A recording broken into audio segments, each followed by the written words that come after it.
আসসালামু আলাইকুম গাইস, আজকে আপনাদের মাঝে একটি ব্যতিক্রম ধর্মী ভিডিও নিয়ে হাজির হয়েছি। এই যে লোকটি দেখতেছেন, উনি একজন মানসিক রোগী। আজকে দীর্ঘদিন যাবৎ এখানে কে বা কারা ফেলে রেখে গেছে।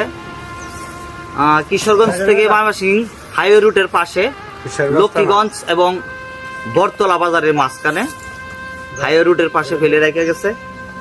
উনি একদম চলাফেরা করতে পারে না, যেখানেই খাওয়া দাওয়া করে সেখানেই প্রস্রাব পায়খানা করে, একেবারেই পঙ্গু অবস্থায়। এই লোকটি যদি কারো আত্মীয় স্বজন হয়ে থাকে তাহলে দেখেন চিনতে পারেন কিনা, এবং এই ভিডিওটা একটু সবাই বেশি বেশি শেয়ার করে দিবেন, যাতে এই লোকটা তার আত্মীয় স্বজনের খোঁজ পায় বা তার আত্মীয় স্বজনের সামনে এই ভিডিওটা যায়। সবাই ভিডিওটা একটু বেশি বেশি শেয়ার করে দিবেন। অত্যন্ত মানবতর জীবনযাপন করতেছে উনি ওখানে। রাত্রে কুয়াশার মধ্যে খোলা আকাশের নিচে পড়ে থাকে। আজকে আমাদের এলাকার কয়েকজন মিলে,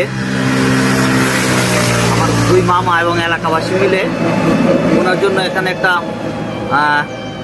ঘরের ব্যবস্থা করতেছে। ওই যে তিরপাল দিয়ে দেখাও, এখানে তিরপাল দিয়ে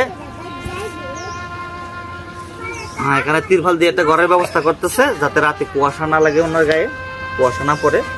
এই শীতের মধ্যে খুবই কষ্ট করতেছে। তো ভিডিওটা বেশি বেশি শেয়ার করে দিবেন, যাতে ওনার আত্মীয় স্বজনের কাছে পৌঁছায়।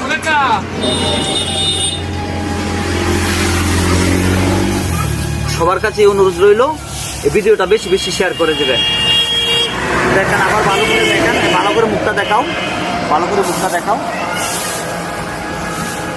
হ্যাঁ, এখন এইদিকে ধরো। এই লোকটা এখন বর্তমানে আছে ময়মনসিংহ জেলা ঈশ্বরগঞ্জ থানা মাইজবাগ ইউনিয়নের ছোট উত্তমপুর গ্রামে,